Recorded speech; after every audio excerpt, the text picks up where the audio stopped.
Good morning, everybody, and welcome back to Wishwell Farms. So the first tomato planting of 2024 has finally germinated, and today it's time to get them fed.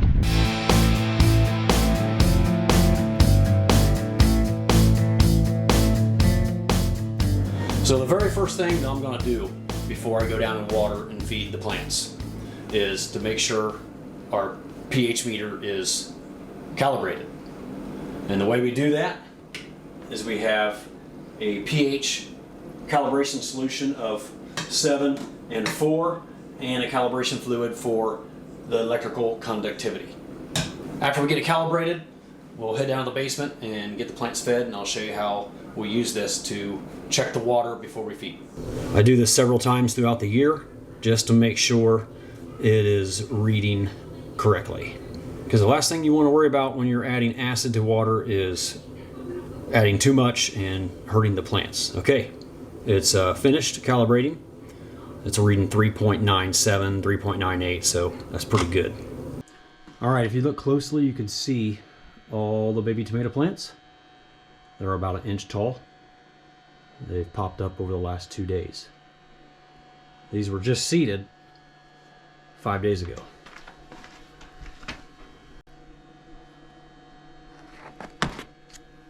Really good germination rate, I would say at least 95%.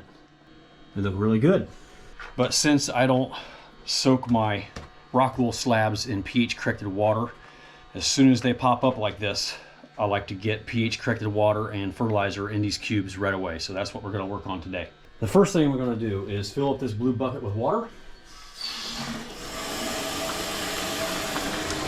And then we're going to get it warmed up with this tank heater so the fertilizers dissolve well.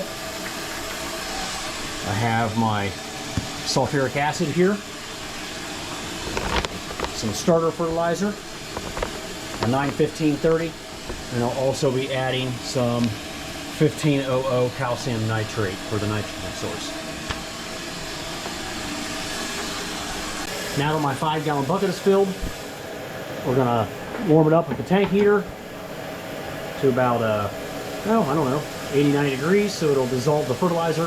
And then I'm also filling this yellow tub because that is what we're going to dunk these slabs, these trays in. I'm going to take each individual tray down there and not fully submerge it because it'll wick the water up into the rock wool. Because I don't want to get these plants wet.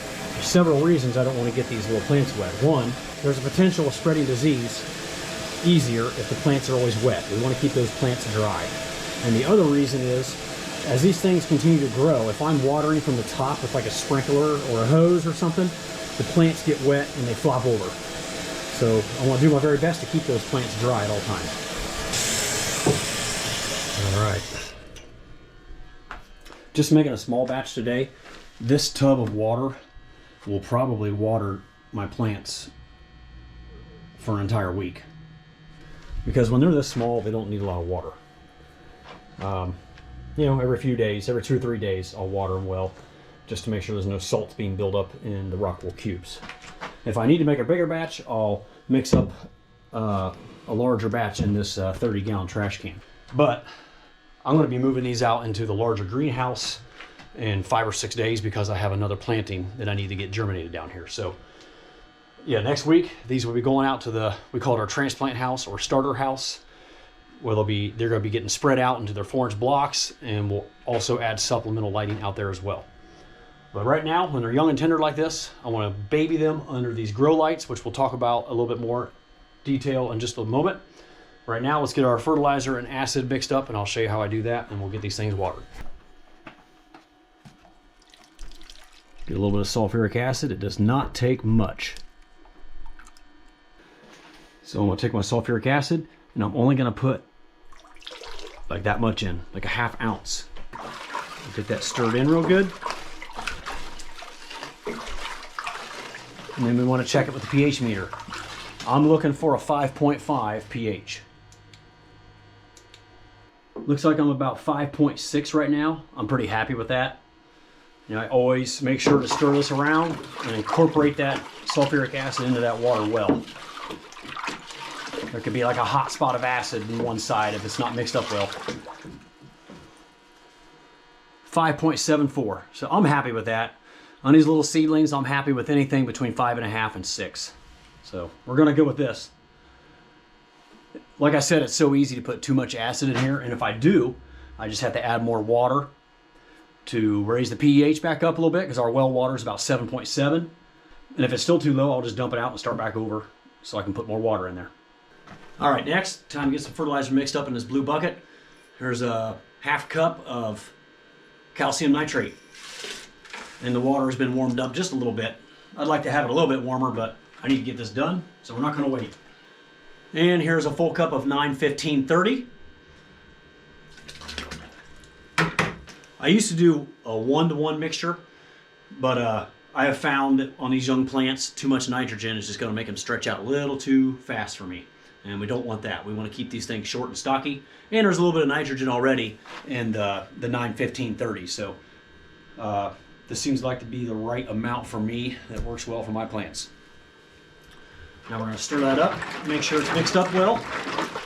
And then we'll dump it into the yellow tub and attempt to get the EC, the electrical conductivity, to about 1.8.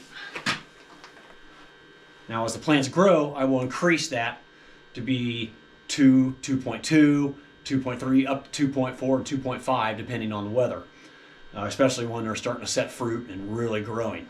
But in this stage of the plant growth, we want to keep that EC level down just a little bit, around 1.8 seems to work the best for me.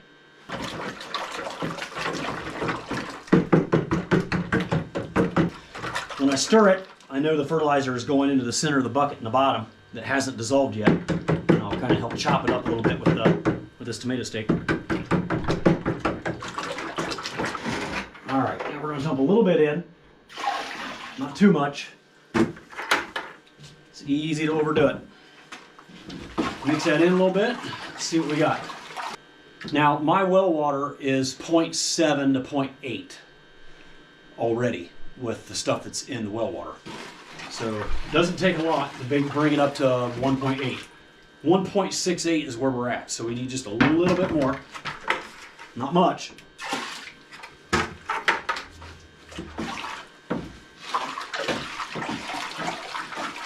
There we go.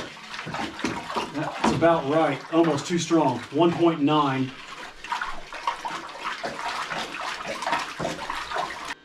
You probably can't see that, but we're currently at a 2 EC. Just a little on the high side, but I'll probably go with that today because I have not fed these plants even once yet, so they had that 0.7 well water in them. So giving them a 2 should be about right. And I always double check the pH because sometimes it will be altered slightly when you start adding fertilizer. Right at 6, so not too bad. I might add just a touch more acid to that to get it back down to about 5.8. One more thing I normally do is I warm up this water before I dunk those baby plants in here. Because my well water says 54 degrees right now. That could be quite a shock to these young roots. Ideally, it'd be mid-60s to 70. But since I have them on heat mats, it will take no time at all to bring that temperature right back up to 68, which is what I have it set at right now. So not too concerned about it right now. But ideally, we would want to have close to 70 degree water in here before I dunk these young tender plants in here, as that is quite a shock to them. So I'm not going to completely submerge this flat. I'm just going to barely put it in water. And instantly, I saw the water get wicked up into that slab. Completely wet all the way up on top, just by barely setting it in that tub. It's amazing the wicking properties of rock wool.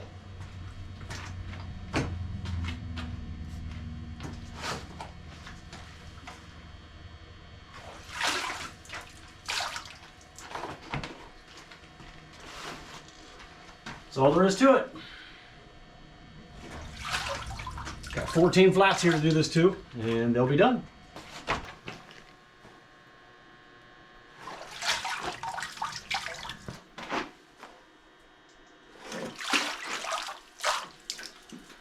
All right, now watch how quickly this slab wicks up water. There, it just touched the water. instantly moist.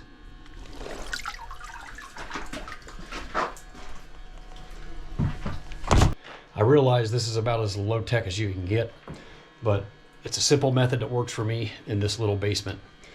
Now when we get them out into the big greenhouse where they will remain for the rest of their growing cycle all the way to October, everything's automated out there, more high tech, run by computers. So definitely looking forward to showing you all how that system works, because it's pretty interesting to me how the computer can pretty much control everything. There's of course still some manual labor involved in mixing up the fertilizers and daily checks of the EC and the pH, but as far as all the ventilation, heating, cooling, humidity control, all that good stuff, the ground, the root heat, it's all automated and controlled by computer systems. So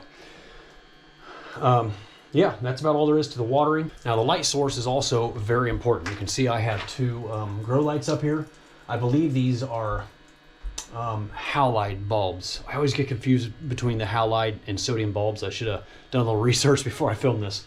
But I believe the sodium bulbs would be more for later on in the plant cycle when they're fruiting out, you know, there's blossoms on the plants and they're forming fruit. But in the early stages of growth like this, I think you want to use the halide bulbs. Those are 1,000-watt bulbs. They do get pretty hot. There's a lot of heat produced from them.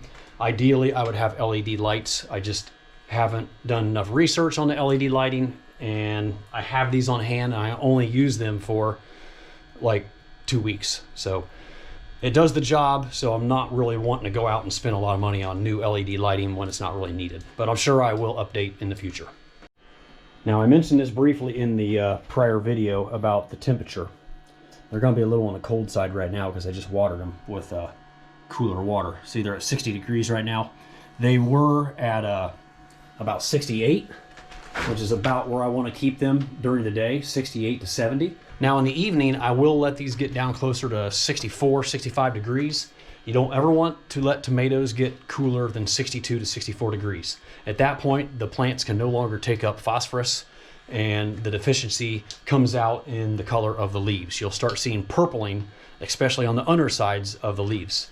If you see that, it means your plants are too cold, especially at the root level, and you need to give them a little bit of warmth to get them up there above 64 degrees, and that should eventually correct itself. So I did get an important delivery yesterday that I unloaded, and I forgot to film it. So I got all of our fertilizer for the greenhouse tomatoes, our germination mix for starting our field crops in our starter house, and all of our perlite, which will be dumped into our Dutch Beto buckets for our hydroponic tomatoes. So here's the 2 skids of perlite. I get the coarse perlite and use the Lambert germination mix for starting our peppers and melons and cucumbers and all that good stuff. And then on top here is all the fertilizer.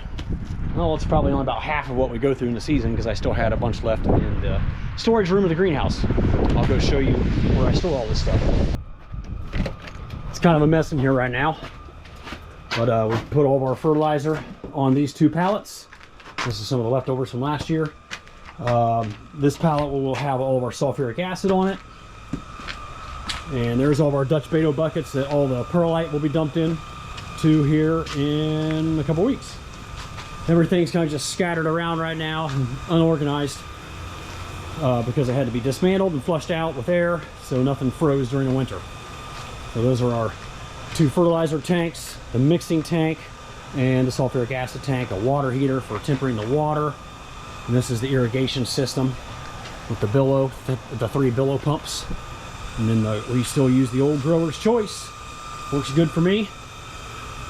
And our boiler for the floor heat. So we will have 615 plants in here. We'll have 1,000 plants in there, in greenhouse number 2. And then in greenhouse number 3, we'll have 500 plants. And then down there is another 30 by 96 that will house about 400 grape tomatoes. And then of course out there in our fields, we will still grow field tomatoes. Oh, not too many anymore, probably 1,500 plants. So in total, we seed tomatoes approximately 6 times, and that gives us a steady supply of tomatoes during the entire growing season. In the next video, I will be out here cleaning our starter house.